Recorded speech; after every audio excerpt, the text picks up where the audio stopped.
আমি এই মুহূর্তে রয়েছি রাজারবাগ পুলিশ লাইন্সে। আপনারা জানেন যে প্রচুর ক্ষয়ক্ষতির পরে, প্রচুর প্রাণহানির পরে সরকার পদত্যাগ করেছে এবং স্বরাষ্ট্রমন্ত্রীর কাছে পদত্যাগপত্র জমা দিয়েছে এবং সেই ঘ্রাণ কিন্তু আমরা পাচ্ছি। এখানে রাজারবাগ পুলিশ লাইন দেখছেন এবং পুলিশ লাইন্স থেকে সরাসরি অভিনন্দন জানানো হচ্ছে যে সবাইকে যেন অভিনন্দন, সেই অভিনন্দন জানাচ্ছে পুলিশ সদস্যরা এদের কারণে যে আপনাদের পক্ষ থেকে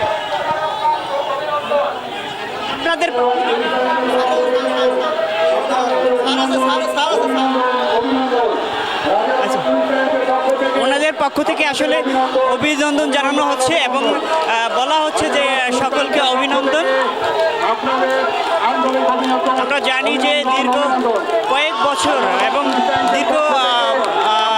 দীর্ঘ প্রায় 15 বছর পর্যন্ত বিভিন্ন সমস্যা জড়িত হওয়ার পর এখন তারা পদত্যাগ করেছে এবং সেই পদত্যাগের আনন্দ মিছিল কিন্তু এখন চলছে।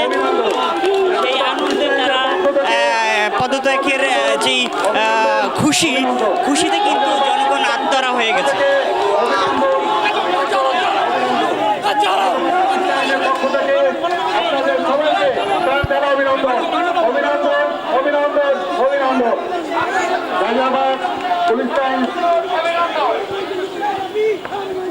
জি জি, আমরা দেখতে পাচ্ছি যে মানুষের মধ্যে প্রচুর আনন্দ বিরাজ করছে এবং মানুষ ভীষণ খুশি। কেমন খুশি লাগছে? দেশ পুনরায় আবার স্বাধীনতা অর্জন করলো, কলঙ্কময় অধ্যায় থেকে দেশ পুত পবিত্র হলো। দেশ স্বাধীন আছে ভাই, দেশ স্বাধীন। কেমন লাগছে? আলহামদুলিল্লাহ, অনেক খুশি হয়েছে ভাই। 17-18 বছর অসহায় হয়ে পড়ে রয়েছি, এখন স্বাধীন করছি, স্বাধীন। এখন মনে শুধু শান্তি না, এখন মহা শান্তিতে আছি আমরা।